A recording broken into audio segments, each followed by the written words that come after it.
हे guys, जय हिंद। Welcome to the Hindu analysis of Vani academy, जिसका की मोटो है aim for excellence. Today 10th of March, Wednesday. चलिए स्टार्ट करते हैं टॉपिक्स जो हम आज कवर करेंगे। सबसे पहले कोट ऑफ द डे देखेंगे, उसके बाद बहुत सारे इंपॉर्टेंट न्यूज़ हैं। उसके बाद एक एडिटोरियल है जो कि हम बहुत ही डिटेल में करेंगे उसे। कोट ऑफ द डे में देखेंगे डॉक्टर एपीजे अब्दुल कलाम, जिन्हें प्रेसिडेंट, पीपल्स प्रेसिडेंट भी बोला जाता है। उनका ये कोट है, let us sacrifice our today so that our children can have a better tomorrow। Uh, ये जो कोट है, एक तरह से एक सेक्रीफाइस करने की यहाँ पे बात करता है। और जब भी हम इसके बारे में अगर ध्यान से देखें तो हमें थोड़ा सा डर भी लगेगा, या हम थोड़ा हेजिटेट भी महसूस करेंगे एज अ यंग जनरेशन, या एज अ यूथ, या अभी हम जैसे यंगस्टर ही हैं तो हम थोड़ा सा हेजिटेट भी महसूस करेंगे कि सर आप क्या बात कर रहे हो, कि इस कोर्ट के अंदर सेक्रीफाइस करने की बात की गई है यहाँ पे। पहले हम अपने खुद तो कुछ इंजॉय कर लें। सस्टेनेबल डेवलपमेंट गोल्स की हम बात करते हैं, पहले खुद तो हम कुछ इंजॉय कर लें। लेकिन गाइस देखिए, यहाँ पे इसका मतलब ये नहीं है कि आप अपने आप को भूल जाओ, आप अपने आप के बारे में कुछ ना करो, कुछ ना सोचो। यहाँ पे ये मतलब है, जो हम जैसे हमने सस्टेनेबल डेवलपमेंट गोल्स की बात की यहाँ पे, जैसे मैंने आपको बताया, उसकी एग्जांपल ली जैसे, यही मतलब है कि जितना हमें ज़रूरत है हम उतना करें। और बहुत ही अच्छे तरीके से हम रिसोर्सेज को यूज़ करें, अपने नेचर को यूज़ करें, जितने भी रिसोर्सेज अवेलेबल हैं, या अपने आप को एक बेटर ह्यूमन बनाएं। और अपने आप को जब हम बेटर ह्यूमन बनाएंगे तो हम इस सोसाइटी के ही काम आएंगे, हम जो आने वाली जनरेशन्स हैं उन्हीं के ही काम आएंगे।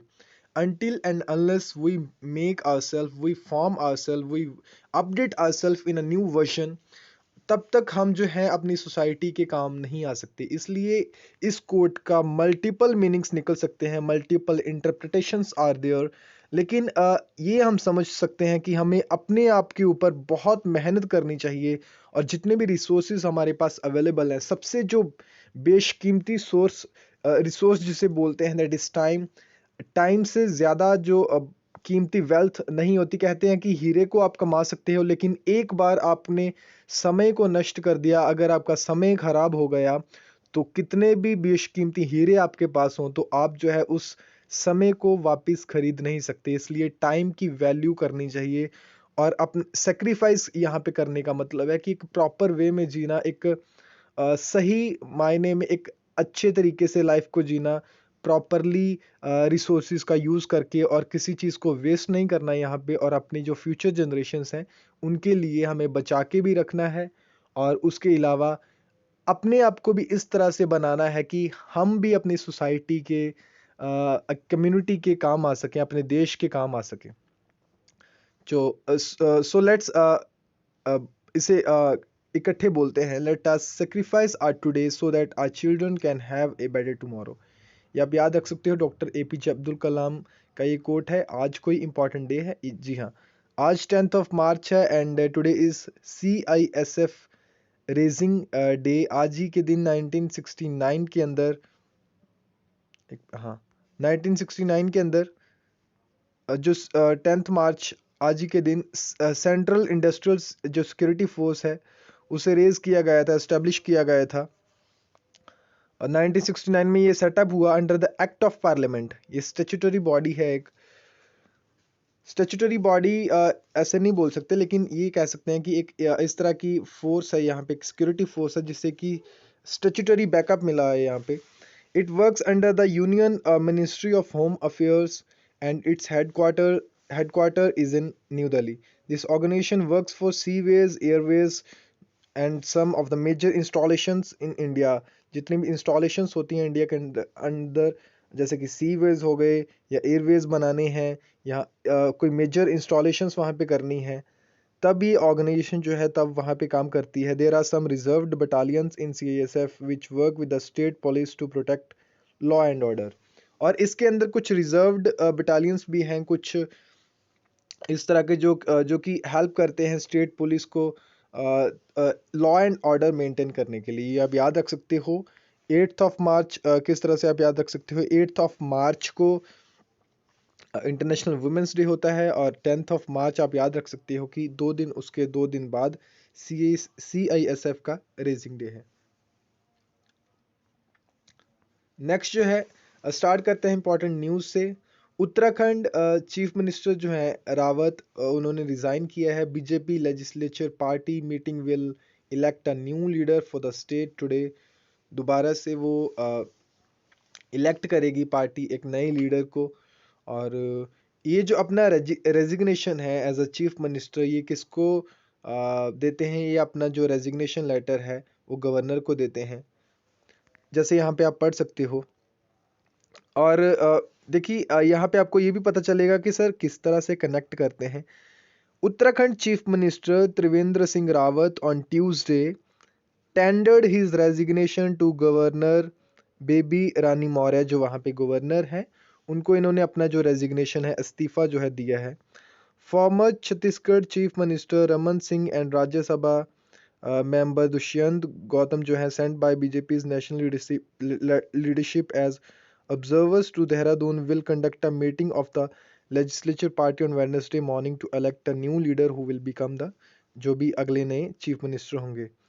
Complaints within the party, this brings to an end of crisis surrounding Mr. Rawat's continuance in the post. There were complaints from his own party MLAs and others about his style of functioning and administrations.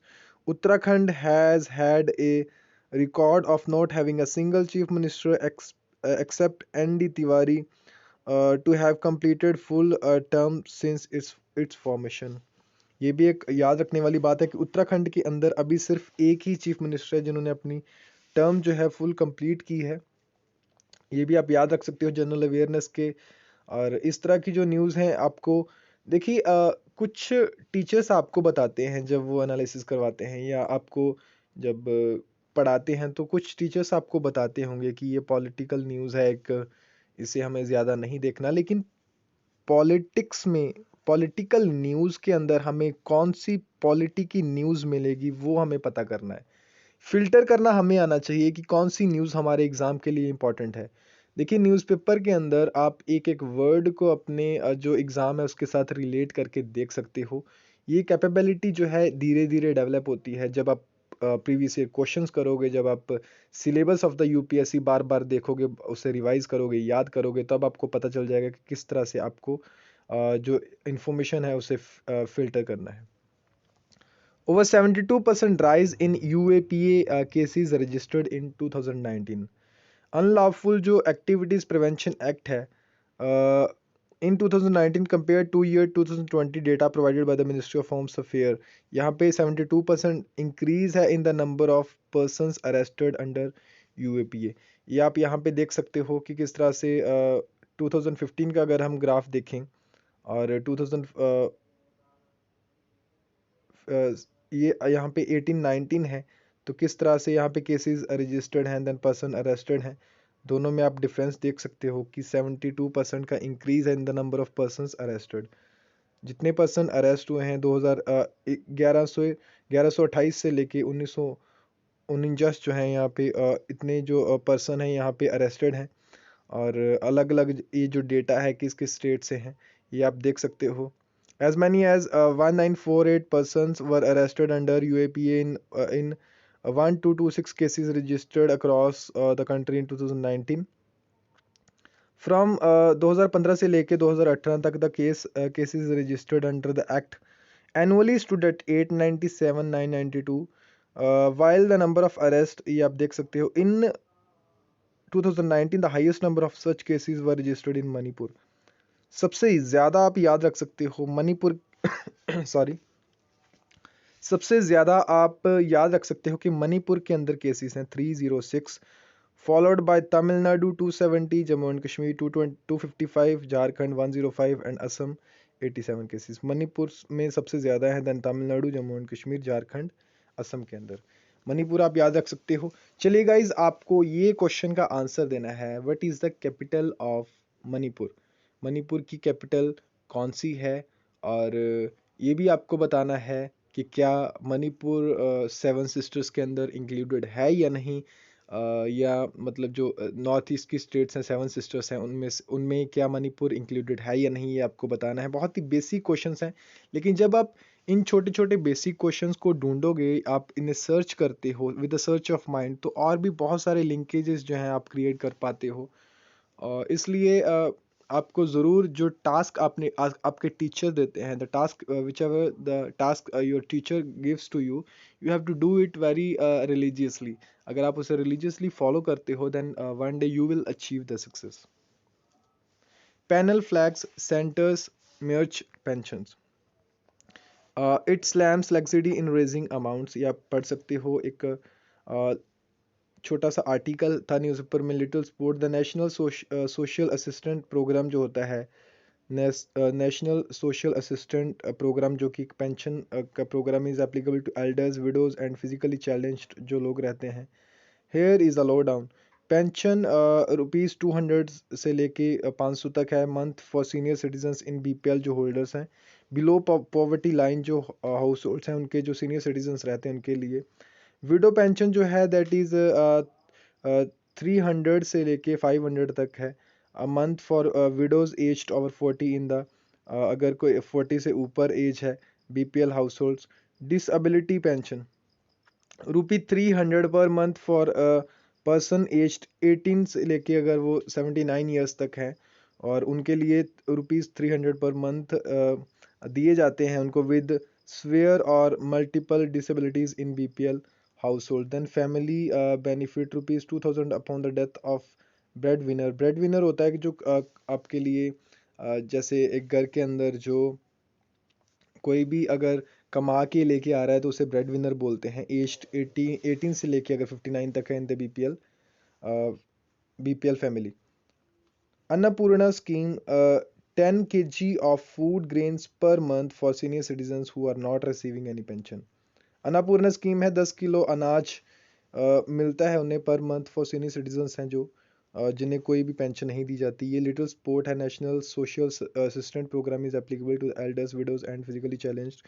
उसके बारे में यहाँ पे बताया है। Panel flags centres merge pensions, it slams luxury in raising amounts. ये आप जो इसका बाकी जो हिस्सा है वो आप पढ़ सकते हो। Then two beaten to death by mob at Azadpur Mandi. Azadpur Mandi जो कि दिल्ली के अंदर है, वहाँ पे 2 men वर बीटन, उनको मारा गया, और इतना मारा गया कि उनकी वहाँ पे डेथ हुई, और इसे ही मोब लिंचिंग बोलते हैं, मोब भीड़ को बोलते हैं। And in north Delhi's Azadpur Sabzi Mandi on Tuesday over suspicion of theft. देखिए गाइज, यहाँ पे जब लोग खुद ही कानून को हाथ में ले लेते हैं, सपोज करिए कि अगर लॉ ना होता, एक क्वेश्चन भी आपको आता है प्रीलिम्स के अंदर, या आपको आया भी होगा कि when there are more laws there is more liberty, and अगर लॉज नहीं हैं तो वहाँ पे लिबर्टी नहीं है। इस तरह से क्वेश्चंस आपको आते हैं। आपको वहाँ पे देखिए ये देखना है कि जब देखिए कोई भी चीज़ है, अगर लॉ ना होता तो शायद ताजमहल ना होता, अगर लॉ ना होता तो शायद बड़ी बड़ी पेंटिंग्स ना होती, लॉ ना होता तो शायद हम आज यहाँ पे ये जो चीज़ें कर रहे हैं, या अगर हम एग्ज़ाम दे रहे हैं तो शायद ये ना होता। क्योंकि अगर हम एंशियंट ह्यूमंस की बात करें, जैसे जब वो केव्स के अंदर रहते थे, तो उनके मन में ये डर रहता था कि मेरे कोई मेरे बच्चों को ना मार दे, कोई मुझे ना मार दे, कोई जानवर हमें खा ना जाए। इस तरह से ये जो डर उनके मन में रहता था। आज अगर सोसाइटी के अंदर हम बात करें तो एक कॉन्स्टिट्यूशन ने एक लिमिट रखी हुई है कि हमें जब हम कभी भी रात में आ जा सकते हैं। Exceptions are always there guys, लेकिन आज जो डर का माहौल है वो बहुत ही कम है। अगर हम एंशियंट टाइम की बात करें, तब जो 90% जो ह्यूमन का माइंड था वो अ, मतलब इसी और लगा रहता था कि किस तरह से अपने आप को सेफ रखें, किस तरह से अपने आप को बचा के रखें। आज वही जो डर है वो मान सकते हैं कि वो 10% हो गया है, और बाकी जो डर है, बाकी जो डर ख़त्म हो गया है, और उसकी जगह जो है हम अपने ब्रेन को यूटिलाइज कर पा रहे हैं इन तरह की क्रिएटिव एक्टिविटीज़ में। इसलिए जितना मतलब जब लॉ होता है तो वहाँ पे लिबर्टी भी होती है। लॉ ना हो तो उसका मतलब एनार्की होता है, अराजकता, या आप बोल सकते हो कि एक जंगल राज बोल सकते हो आज आप। और यहाँ पे मोब वाला वो सेम ही इंसिडेंट है कि लॉ होने के बावजूद भी लोग कानून को अपने हाथ में लेते हैं, लॉ को अपने हाथ में लेते हैं। एग्जीक्यूटिव्स का काम है, अगर वहाँ पे थेफ्ट हुआ है आप उन्हें पकड़ लो, ठीक है, आप उन्हें पकड़ लो और आप उन्हें पुलिस के हवाले कर दो। Then it is the duty of police कि वो अपना काम करे और ये साबित करे, कन्विक्ट वहाँ पे अक्यूज्ड है उन्हें कन्विक्ट जजेस करेंगे और जजेस तक वो लेके जाएंगे, जुडिशरी तक पूछताछ होगी उन्हें और finally they will be convicted if they have done the wrong. You people and we people are not here to do the duty what the law do not permit us। Law जो हमें इजाज़त नहीं देता वो हमें काम नहीं करना चाहिए। और इसकी अ, मैं तो ये बोलता हूँ कि इसके रिलेटेड बहुत ही लूज़ लॉज हैं हमारी कंट्री के अंदर। बहुत हमें मॉब लिंचिंग के इंसिडेंट्स देखने को सुनने को मिलते हैं। अगर कोई इंसान गुनहगार भी है then who are we people to do that thing.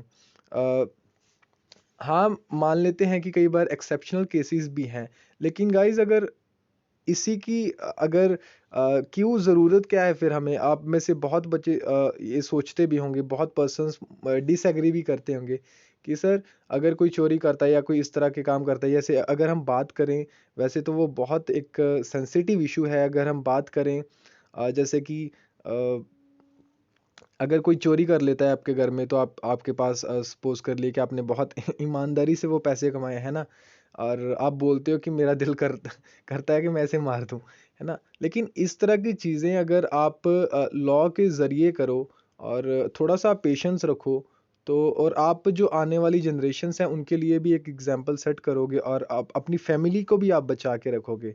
और इस तरह से बहुत मुश्किल भी हो सकती है।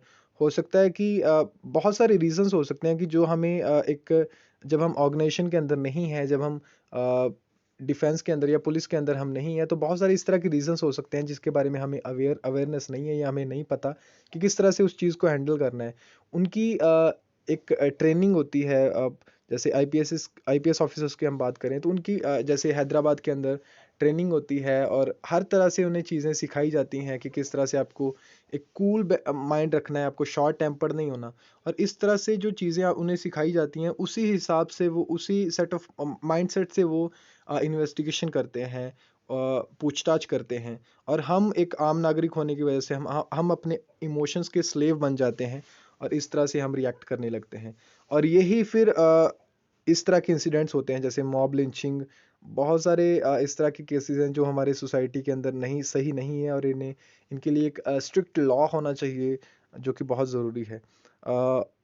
यहाँ पे adding that one body was found stuffed inside a jute bag. बहुत ही गलत इस तरह के इंसिडेंट्स हैं जो हमारी एक सिविलाइज सोसाइटी को शोभा नहीं देते।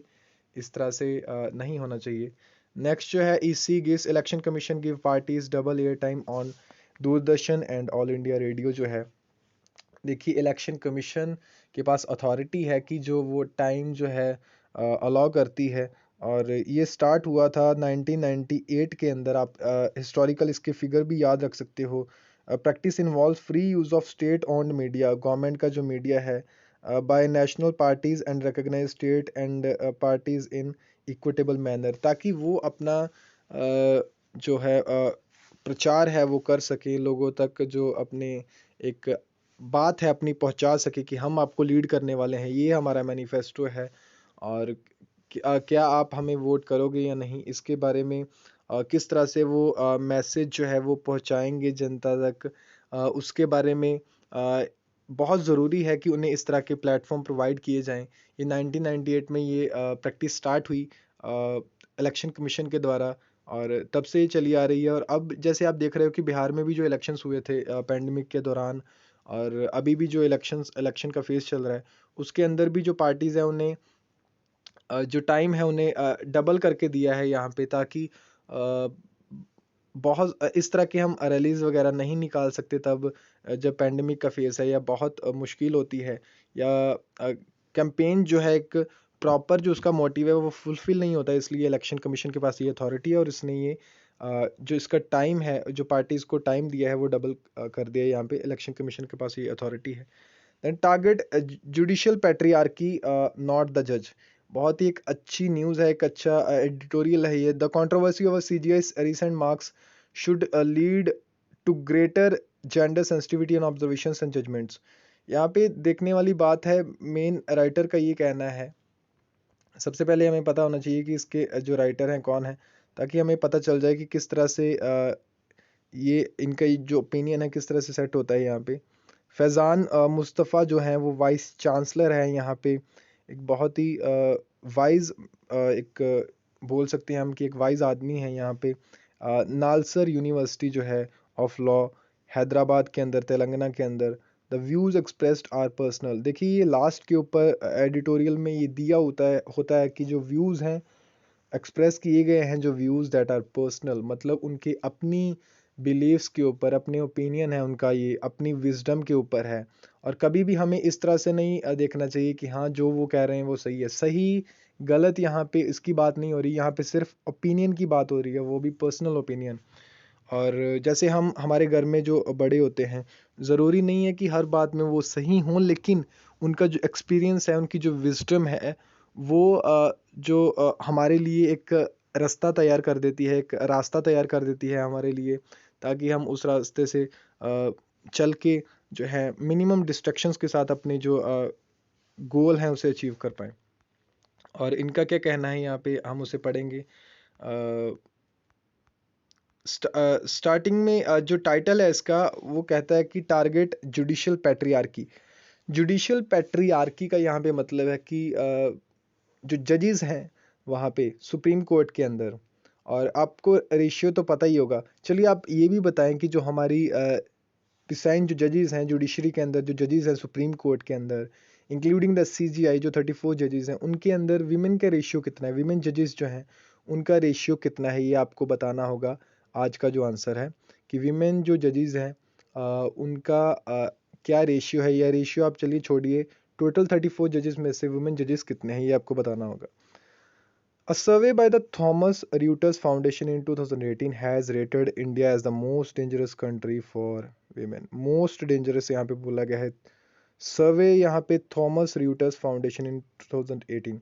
देखिए गाइस, इस तरह के अगर आपको क्वेश्चंस मेंस के अंदर आते हैं कि ये रिपोर्ट है और इस तरह से इन्होंने कहा है, तो आपको उसके साथ कंप्लीटली एग्री नहीं करना। आपको एक मिडिल पाथ चुनना है कि हाँ प्रॉब्लम्स तो हैं इंडिया के अंदर, लेकिन सिर्फ यही प्रॉब्लम नहीं है, और भी कहने का मतलब कि बहुत सारी इस तरह की चीज़ें हैं जो वहाँ पे विमेंस को, विमेन एम्पावरमेंट के लिए है, या इस तरह की पॉलिसीज़ हैं जैसे बेटी बचाओ बेटी पढ़ाओ, इस तरह की पॉलिसीज़ हैं, या और भी बहुत सारी इस तरह की स्कीम्स हैं या पॉलिसीज़ हैं जो विमेन को एम्पावर करने के लिए हैं।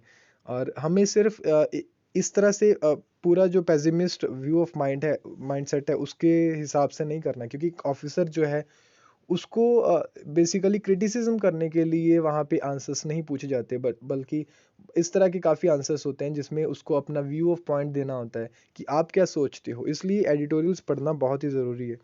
According to the national crimes record bureau जो है एनसीआरबी की जो रिपोर्ट है 2019 की, as many as 32,032 rapes were reported in 2019 और 88 incidents of rape a day.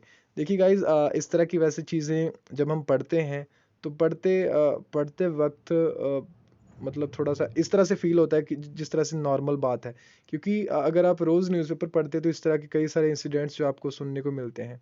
लेकिन कहते हैं कि जिस तन लागे वही जाने। अब बहुत घर इस तरह से बर्बाद हो जाते हैं, बहुत लोग जो इस तरह से सुसाइड कर लेते हैं, बहुत लोगों की ज़िंदगियां बर्बाद हो जाती हैं।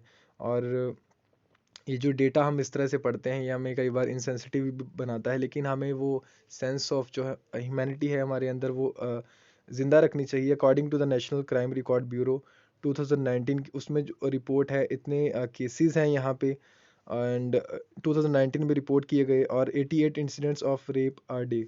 एक दिन के अंदर इतने जो इंसिडेंट्स हैं वहाँ पे होते हैं, 88 incidents of rape a day every hour. ये भी थोड़ा सा ज़्यादा इस तरह से लगता है। 39 instances of crime against women including 4 instances of rape are committed in India. बहुत ही बुरा लगता है इस तरह से पढ़ते हुए। Reported rape cases have increased by 88%। देखिए गाइस, जब कॉन्स्टिट्यूशनल जो फ्रेमर्स थे जैसे डॉक्टर बी आर अम्बेडकर जो कि ड्राफ्टिंग कमेटी के चेयरमैन थे, जब वो भी लिख रहे थे कॉन्स्टिट्यूशन, तो उनके जब उन्होंने आर्टिकल 14 लिखा, 15 लिखा, इस तरह से जब वो रिजर्वेशन के बारे में बात करने लगे या अनटचेबिलिटी के बारे में उन्होंने बात की, तो तब उन्होंने ये उनके माइंड में पक्का आया होगा कि बहुत सारे वहाँ पे नेशंस हैं, डेवलप्ड नेशंस हैं या दूसरे नेशंस हैं कई डेवलपिंग भी, जो उनके बारे में देख रहे हैं कि हाँ अभी इंडिया अपना जो कॉन्स्टिट्यूशन है वो लिखने जा रहा है। लेकिन ये बहुत बड़ी एक बड़े दिल की बात होती है, एक बहुत बड़े दिल चाहिए इसके लिए कि हाँ एक जो कॉन्स्टिट्यूशनल फ्रेमर्स हैं वो अपनी हमारे जो कंट्री है इंडिया उसकी कमियां बता रहे हैं। और हाँ ये कमियां हमें एक्सेप्ट करनी चाहिए कि हाँ हमारे देश के अंदर ये कमियां हैं, और हमें ये यहाँ पे विल पावर हमारे अंदर होनी चाहिए कि हम कोशिश करेंगे कि इसे रिड्यूस करने की, ख़त्म। देखिए जब हम बोलते हैं कि ख़त्म कर देंगे, देखिए इम्पॉसिबल है ये, और दूसरे बच्चे आप ये भी बोलोगे कि सर इम्पॉसिबल जैसी कोई बात नहीं होती। देखिए गाइस, वो थ्योरेटिकल चीज़ें होती हैं, प्रैक्टिकल प्रैक्टिकलिटी अगर आप देखो तो आप रिड्यूस करने में आपका योगदान हो सकता है या आप सोसाइटी को इस तरह से अवेयर कर सकते हो, लेकिन कंप्लीटली वो ख़त्म नहीं हो सकती इस तरह की चीज़ें, क्योंकि हर एक ह्यूमन नेचर के अंदर भी ये चीज़ें पाई जाती हैं। और अगर कोई कंट्रोल करता है तो वो इंसान है, नहीं कंट्रोल करता तो वो जानवर है। 4 lakh cases of crime against women are reported in 2019. Gender insensitivity. The recent observations by the CGI S.A. Bobde while granting bail to government servant who is accused of repeated rape and torture of 16-year-old child have been widely criticized through the Chief Justice of India has now denied having suggested marriage to rape accused. To be uh, to be fair to the head of India's judiciary, not only was the question probably raised due to record before him in accordance with the pass of judges under Section 165 of Indian Evidence Act 1872 to ask any question, but he also did promptly realize the sensitivity involved and quickly corrected himself by saying, "We are not forcing you to marry the victim." The worrisome issue is that legally speaking, rape is not even a compoundable offense and parties are not allowed to enter into compromise.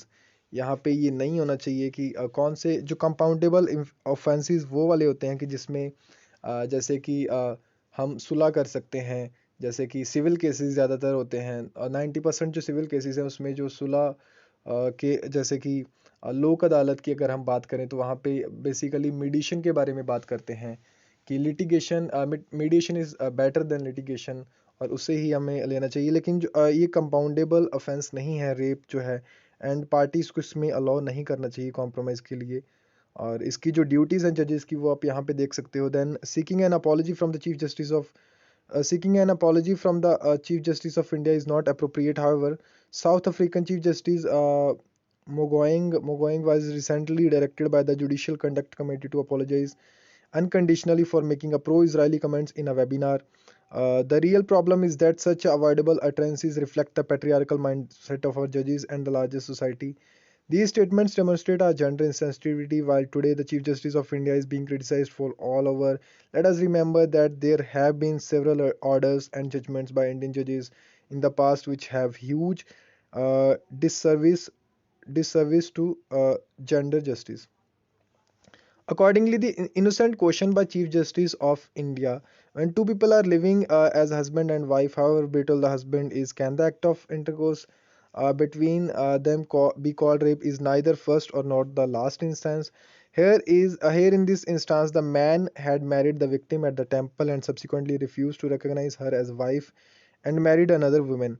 The accused has had allegedly caused injuries to the private parts of the women, yet was granted bail.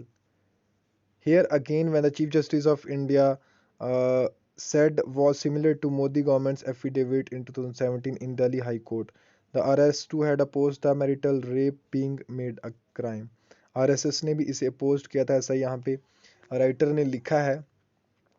बहुत ही एक important editorial है ये, और काफ़ी अगर आपको analyse करने के लिए बोला जाए तो आपको बहुत हेल्पफुल रहेगा ये editorial. Interestingly the justice J.S. Verma committee जो थी 2013 के अंदर, which was constituted by Delhi gang rape, after Delhi gang rape, Nirbhaya rape case जो था, had said the rape should be viewed not as infringement of women's chastity or virginity but a violation of her bodily integrity and sexual autonomy.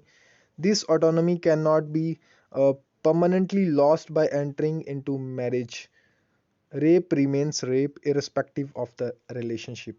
देखिए ये चीज़ें बदलती नहीं हैं। अगर वो उसका अगर कोई इंसान है वहाँ पे, किस तरह से वो सोचता है, किस तरह की उसकी सोच है, वो ये नहीं है कि मैरिज के बाद उसकी जो सोच है वो बदल जाएगी। इससे जो है एक ऑटोनॉमी है अपनी पर्सन, वो लूज़ कर देता है। इन हायर जुडिशरी की अगर हम बात करें, let us look at the similar observations by other जजेस to understand the patriarchal attitude of जजेस। A few years ago, a top court orally asked a convict who had molested a girl 10 years ago to fall at her feet, and that if she forgave him, the court too would limit his sentence of imprisonment to period already undergone. बहुत घटिया बोलना तो नहीं चाहिए, लेकिन इस तरह के जो कमेंट्स आते हैं from the higher judiciary, it doesn't look good, it doesn't sound nice. जैसे कि top court orally asked a convict से पूछा, who molested a girl 10 years ago to fall at her feet. बहुत देखिए गाइज, अगर वो इस तरह से अगर कोई कन्विक्ट है माफ़ी मांग भी लेता है, तो देन इट इज़ यही बात आ जाती है कि rape remains rape irrespective of the relationship, चाहे वहाँ पे मोलेस्टेशन भी हो। लेकिन चीज़ तो कहने का मतलब इंसान की वहाँ पे सोच नहीं बदली जा सकती, इसलिए जो पनिशमेंट है अगर स्ट्रिक्ट होगी तभी इस तरह के जो इंसिडेंट्स हैं उसे कम किया जा सकता है। In its June 2020 order while granting advance bail to rape accused, justice Krishna S Dixit of Karnataka high court asked why the victim had gone to her office at night. यहाँ पे पूछा है कि जो विक्टिम है क्यों अपने ऑफिस में रात में गई। क्या ये सवाल उन्हें, जो स्टेट गवर्नमेंट है, उन्हें नहीं पूछना चाहिए था कि क्या वहाँ पे व्हाट वाज द रीज़न कि वहाँ पे सिक्योर नहीं था वो area? Why had she not objected to consuming drinks with him?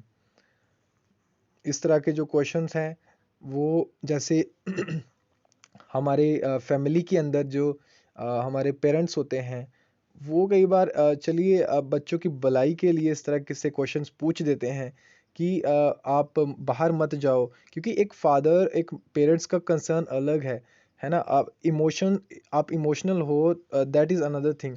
जैसे हमारे पेरेंट्स कई बार हमें कह देते हैं, चाहे वो लड़का भी है लड़की भी है, बेटा इस टाइम पे घर से बाहर मत जाओ। वो हमें इस तरह से नहीं मानना कि वो हमें आज़ाद होने से रोक रहे हैं। गाइज, वो हमारी सिक्योरिटी के लिए बोल रहे हैं। अगर हमारे कंट्री के अंदर इस तरह से जो है जो सिक्योरिटी फोर्सेस हैं या हमारे सिस्टम में इस तरह से हो कि हम कभी भी आ जा सकते हैं, तो क्या ज़रूरत है हमारे पेरेंट्स को डरने की? अगर आप वही सोचिए कि अगर यहाँ पे हर जगह दिन दिहाड़े भी गुंडागर्दी हो, कानून का डर ना हो, तो हमारे पेरेंट्स तो हमें दिन में भी घर से जाने से रोकेंगे। अगर हमारा सिस्टम अच्छा हो तो कोई भी पेरेंट जो है वो उसे पता होता है, वो क्योंकि हम किस माहौल में पले हैं हमें पता है, और कोई भी पेरेंट नहीं, ये नहीं चाहता कि उस किसी के बच्चे के साथ गलत हो। अगर पेरेंट्स हमें रोकते हैं तो वो हमारी भलाई के लिए है। लेकिन हमें ये भी बात सोचनी है कि एज ए जजेस, वो भी चलो पेरेंट्स ही हैं, लेकिन जजेस जब एक जज की चेयर पे बैठे हैं, वहाँ पे उनको जस्टिस प्रोवाइड करना है, ना कि एक पेरेंट का रोल अदा करना है या एक पेरेंट की तरह सोचना है। इमोशंस के कंट्रोल में आके उन्हें इस तरह की स्टेटमेंट्स जो है नहीं देनी चाहिए। He further observed that the explanation offered by the complainant that after perpetration of the act she was tired and fell asleep is unbecoming of Indian women. That is not way our women react when they are ravished. यहाँ पे ये बात भी सही नहीं है। After a hue and cry, the judge expunged his controversial statement on July 2, 2020. The Nagpur bench of the Bombay High Court, in a strange ruling, had ordered that the sentence of the rape convict can be cut if he agrees to pay 1 lakh to the victim. बहुत ही बेकार statement इस तरह से जब सुनी जाती हैं higher judiciary की तरफ से, Of course, the poor victim accepted the offer. बहुत ही गलत चीज़ें हैं यहाँ पे. In another case, Bombay High Court had ordered that breaking a promise of marriage is neither cheating nor rape. Ordered that the breaking a promise of marriage is neither a cheating nor rape. Here, the victim had filed for divorce from her husband to marry the accused. Justice Mridul Badkar granted bail to accused, observing that it is an unfortunate case of frustrated love affair. The Madras High Court had granted bail to a rape accused so that he could mediate with the victim. The Supreme Court had quickly intervened to get bail cancelled. Then एक बीच में ये मैं लेके आया था farm laws discussion in UK is gross interference. जैसे UK ने रिसेंटली बोला था कि वहाँ पे डिस्कशन होगा फार्म लॉज को लेके पार्लियामेंट के अंदर. वहाँ पे इंडिया ने समन किया है ब्रिटिश जो एनवॉय है उनको कि ये इंटरफेरेंस है, ग्रॉस इंटरफेरेंस, एक गंभीर, एक बहुत ही अच्छी बात नहीं है यहाँ पे कि कोई हमारी कंट्री के अंदर हमारे फार्म लॉज के रिलेटेड वहाँ पे इस तरह से डिस्कशन हो रही है वहाँ पे. नेक्स्ट इसी जो एडिटोरियल है उसे हम डिस्कस करेंगे. द बनवारी देवी केस जो था. Who can forget the shocking decision in Banwari Devi 1995? She was gang raped in 1992. The acquittal order by Rajasthan court gave absurd reasons such as higher caste men cannot rape a lower caste women for reasons of purity. Her husband could not have watched his wife being raped. Men who are 60 to 70 years old cannot commit rape, and one relative cannot commit rape in front of another relative. It has been 25 years, but the appeal against such a bizarre judgment have has not been disposed of. I don't think इसकी explanation यहाँ पे just आप पढ़ सकते हो इसे. Even in other matters about women, a few of our judges at time demonstrate our society's attitude toward women. A 2020 judgment from the Guwahati High Court treated a refusal of applying sindoor and wearing conch shell bangles as sufficient basis to grant divorce to the husband. A few years ago, Madras High Court gave an absurd order by directing that divorcees too should maintain sexual purity to claim alimony. Even a progressive judge like Justice M. Karchu in D. Valu Valusamy versus D. Petakimal 2010 का ये case had termed a second Hindu wife as mistress and keep and thus not entitled to maintenance. In Narendra V K Meena 2016 का ये case है. The top court जो supreme court है held that under Hindu traditions a wife on marriage is supposed to fully integrate herself with her husband's family, and that if she refuses to live with her in-laws it would amount to cruelty, and the husband would be entitled to divorce her under the Hindu Marriage Act.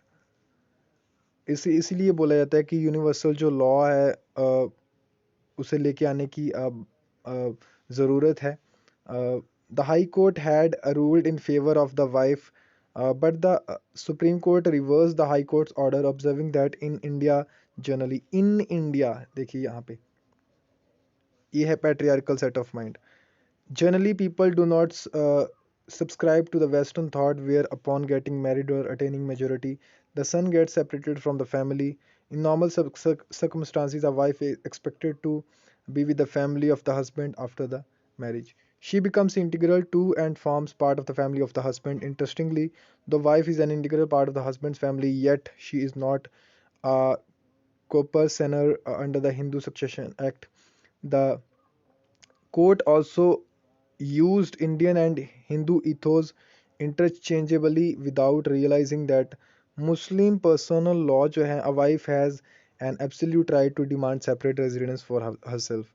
In Rajesh Sharma versus State of Uttar Pradesh 2017 का ये case है.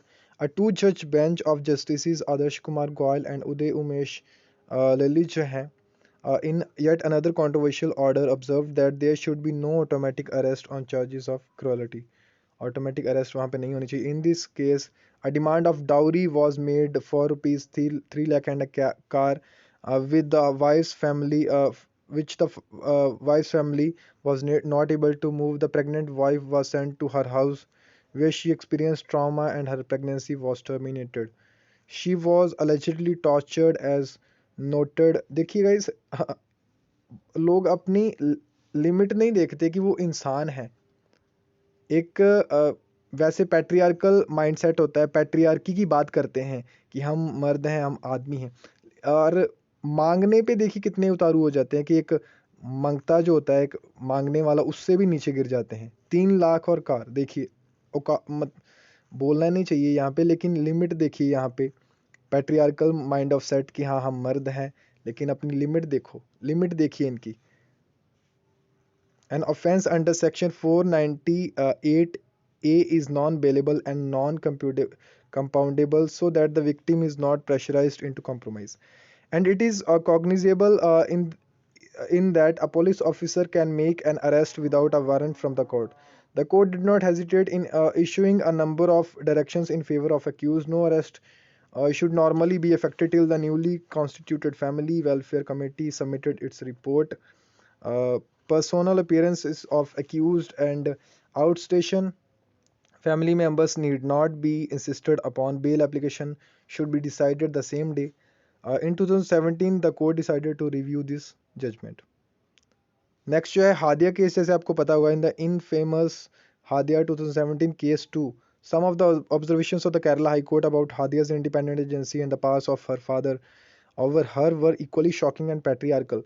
Even though the Supreme Court in 2018 upheld the validity of her marriage and overruled the High Court's strange judgment, the fact is that top court's order of investigation by National Investigation Agency into the matter of marriage of two adults was absolutely erroneous. National Investigation Agency को जब बोला गया, one hopes the controversy now will lead to greater gender sensitivity by our judges, at least in their oral observations and question, if not the final judgments.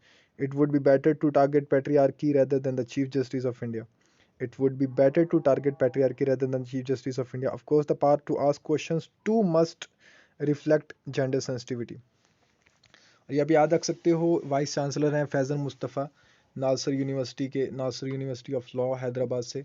और इनके जो opinions यहाँ पे रहते हैं दैट आर पर्सनल, और आप खुद जो है जज कर सकते हो यहाँ पे, और खुद आपको अपना ओपिनियन बनाना है। और अपना ओपिनियन, आपको किसी का ओपिनियन कोई आपको गाइड कर सकता है, लेकिन आप जो अपना ओपिनियन बनाते हो वो आपको एक अच्छे टीचर से सुन के, समझ के, और खुद जो है पढ़ के न्यूज़पेपर, तभी आप एक अच्छा ओपिनियन जो है अपना बना सकते हो। एक कंक्लूसिव जो ओपिनियन है, या एक जो मिडिल पाथ है जो आपको फॉलो करना है वहाँ पे। ये आप देख सकते हो आज का जो पोस्टर है किसी पार्टी के रिलेटेड, आप यहाँ पे देख सकते हो। नेक्स्ट जो है दिशा बिल जो आंध्र प्रदेश ने बनाया था, वही जो एक न्यूज़ है जो हैदराबाद के अंदर एक गर्ल के साथ गलत हुआ, और उसके बाद जो रेपिस्ट थे उनको पुलिस के द्वारा उनका एनकाउंटर हुआ, और उसके बाद आंध्र प्रदेश जो था वो दिशा बिल जो लेके आया, इसके बारे में भी आप पढ़ सकते हो।